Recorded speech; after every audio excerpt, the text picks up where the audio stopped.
Kalau kita ingin mengenal Yesus, maka kita bukan hanya sekedar kita tahu dari pendeta, kita bukan hanya tahu dari Alkitab, apalagi kalau kita cuma hanya tahu dari secara teologisnya, kita cuma hanya mengerti dari sisi kemanusiaannya saja, tetapi kita perlu mengalaminya.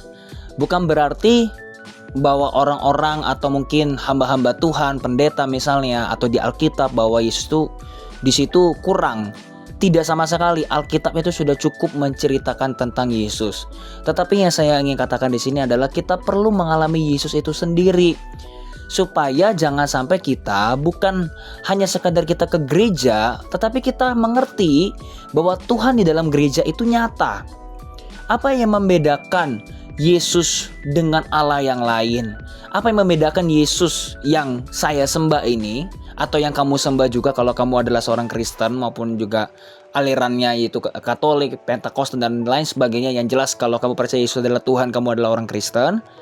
Apa yang bisa kamu rasakan tentang Yesus itu? Karena Yesus datang ke bumi itu, dia ingin bersekutu dengan kita. Yang artinya ketika kamu ingin melihat Yesus yang sesungguhnya, maka kamu perlu mengalaminya.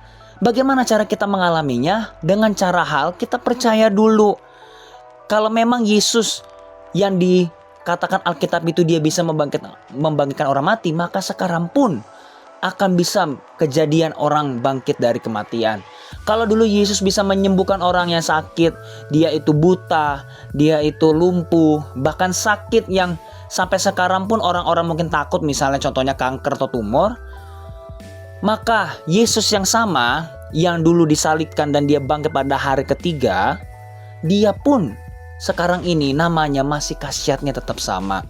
Yang artinya saya mengajak teman-teman semua dan para pendengar, percayalah Yesus bukan karena kata orang, bukan hanya sekedar kamu membaca, bukan hanya sekedar di dalam logika bahwa Yesus Tuhan saya, tapi kamu perlu mengalaminya.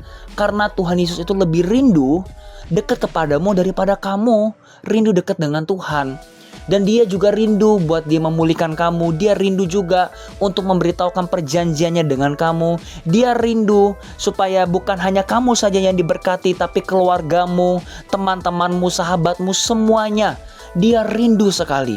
Jadi kalau kita ingin melihat Yesus yang sesungguhnya, kamu perlu mengalaminya. Saya bisa mengatakan seperti ini karena saya punya pribadi pengalaman dengan Tuhan Yesus. Bukan hanya sekedar itu ingin dipamerkan kepada orang lain, tetapi kita sungguh-sungguh merasakan siapa Yesus itu. Karena Yesus bukan hanya sekedar nabi, Yesus bukan hanya sekedar utusan Tuhan, tapi dialah Allah itu sendiri. Dan dia ingin dekat kepada kita semua. Karena itulah dia menjadi manusia.